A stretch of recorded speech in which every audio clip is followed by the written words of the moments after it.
Hold on.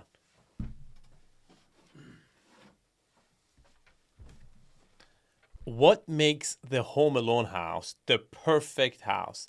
There's something about this house that resonates with everyone. I don't care if you lived in America, in a different country growing up, but everyone who watched Home Alone, they resonated with this house. I think it reminds them of their childhood, not because they lived in a house like this, but because they wanted to live in a house like this. In this video, I'm going to explain all the exterior elements and interior elements that make this style of home so desirable. First, we should start with the fact that there is an element in the movie that makes you want to love this house. There are two burglars. They're trying to attack this house. And Kevin says it. He says, "This is my house. I have to defend it." But there's an element also with it that the house is a partner with Kevin that works together, right? With all the different elements that this house offers. Like, you know, the chute where the iron falls down, or the paint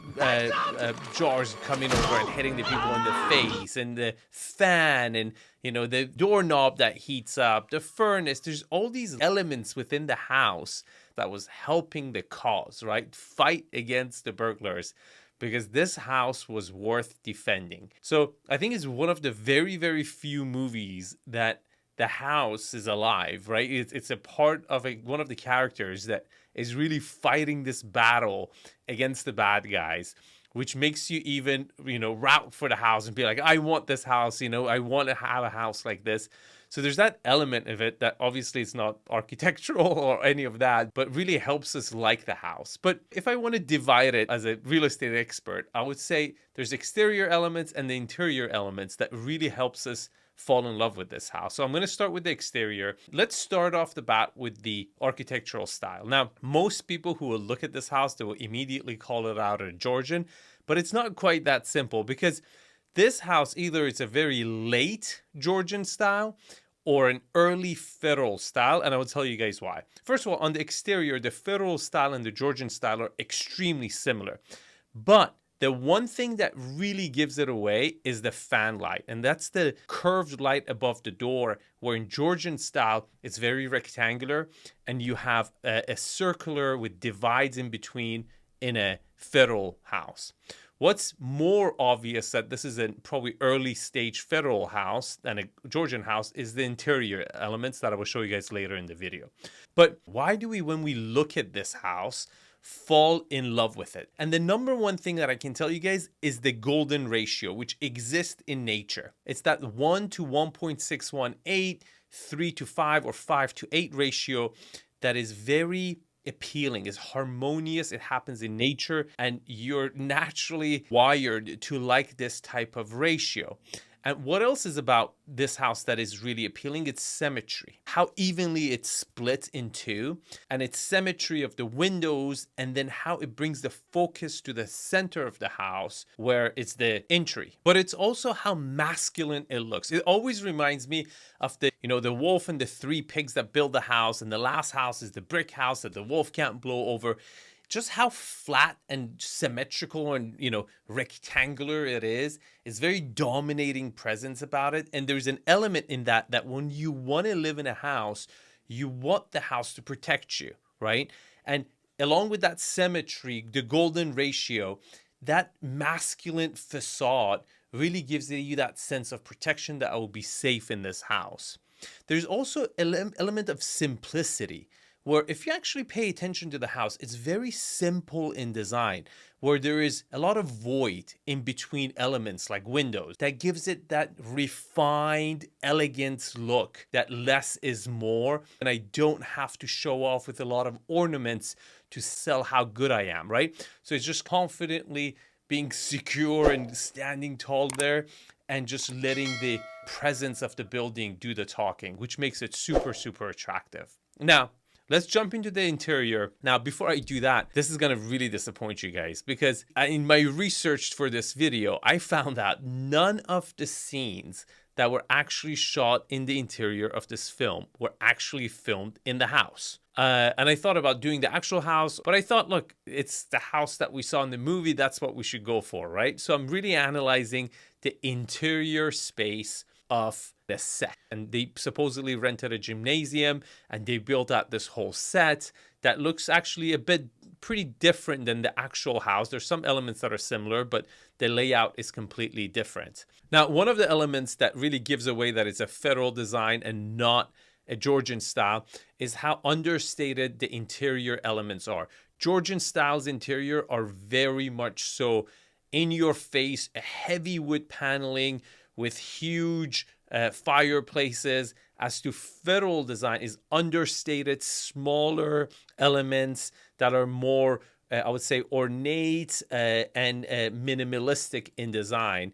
Now, one thing that also might disappoint you is that Georgian or federal homes typically have a very traditional layout. That means that it doesn't have that open feeling when you open the door.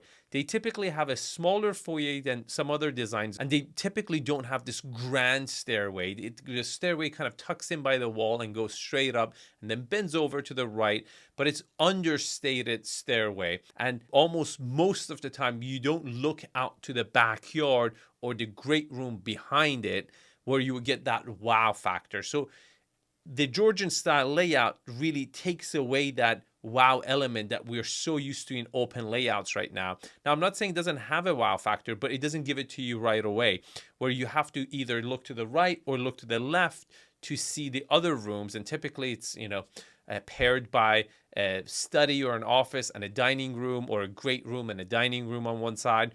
And then it has this wraparound circular layout where you go room to room to room to room, which it's not as popular today. Now, I've done some research and found a layout that is semi-open, at least the most open layout that I have found. Let me show you guys this layout. Okay, so you have a relatively narrow foyer and with an understated stairway going up.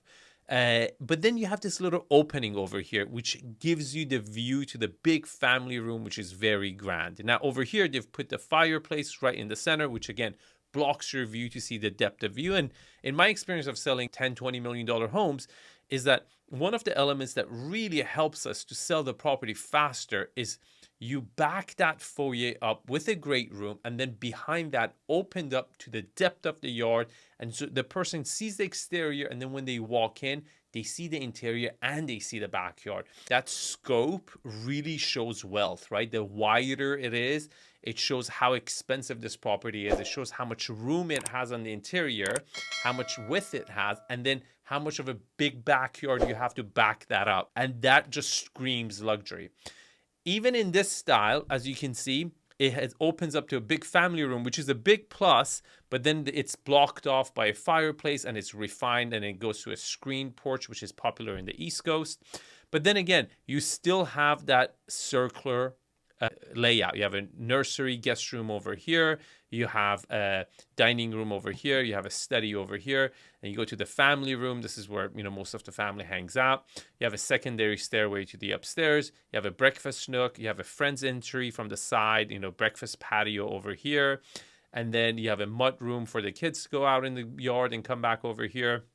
Again, it's pretty interesting because you see a lot of mud rooms in the front of the house, but over here has a mud room in the back as well. You have a tiny office, you have a powder room, friend's entry, and then beautiful kitchen that is very separated to the family room, right? Now, the dimensions are great. So these rooms are individually great. You have a pantry over here, but they're not really connected. So that's an element that you should consider if you're wanting to purchase a property, a Georgian or federal style home, that you're comfortable with the traditional layout. Now, you have the master bedroom on downstairs, which is, again, most of the time it's common in Texas and in the South, but in California, most of the time we have the master bedroom on the same level as the kids' bedrooms upstairs. Okay, let's take a look at the second floor. We have the primary stairway coming up here, the secondary stairway coming up. You have a balcony loft area, which opens up to a huge game room where the kids could play video games or do homework. And then you have 4 equal-sized bedrooms on the second floor. Sometimes you have an attic going above this as well, which is pretty interesting.